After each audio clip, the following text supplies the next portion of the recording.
Now there is a third way of using conditional formatting. We've had the first way, which looks at an individual cell's value and compares it against a set of rules.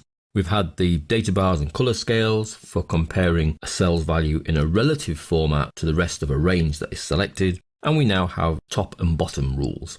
Now these two work on a range of cells and effectively treat a cell as part of the range. So if we look at March this time and highlight all of our sales cells for every region, for every item that has been sold, and then go to conditional formatting and look at the options in the top bottom rules. Now in here, we can choose top 10 items, top 10% of items, bottom 10 items, bottom 10% of items, those that are above average and those that are below average. So this will change the formatting for any cells that are above average within that range. So if I select above average, we can see even on the preview that 3 of them are above average. And we can choose as previously from the predefined conditional formats, or we can custom format our own. And say, okay, all those that are above average, let's make them go bold. Change their fill to an orange color and their font to a light gray. Okay. And we can see that that occurs. When we say OK and click away, we've got 3 of them in above average.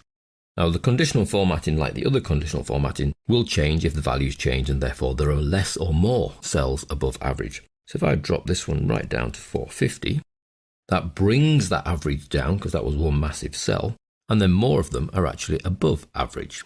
Whereas if I take this one up to 490, that again alters the dynamics and the average changes and different ones are then classed as above average.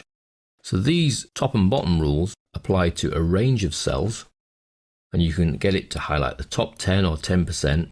Obviously the top 10 in this particular case is not going to leave many free because there's only 12 cells, but certainly the above average and the below average are great options here for getting them to highlight. If we were to do this in April, for example, that hasn't been done, select all of those cells, conditional formatting, top and bottom. Let's go with the top 10%. And we'll just pick the default option light red with dark red text. Now you can adjust that 10%, so it doesn't have to be 10%, and we just make that go up or down to suit our needs. So the top 10% can go light red. We can then add an extra condition.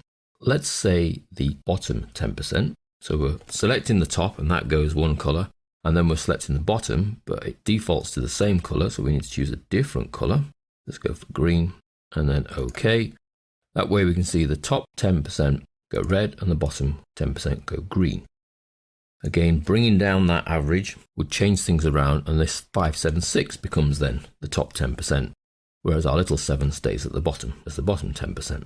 So the conditional formatting has 3 different conditional options, changing an individual cell based on its own value against a set of criteria, the data bars and color scales, which compares a cell's value with others in a set range, and the top bottom rules for allowing you to select the top X, should we say, and the bottom X based on a cell's individual value, again in relation to a selected range.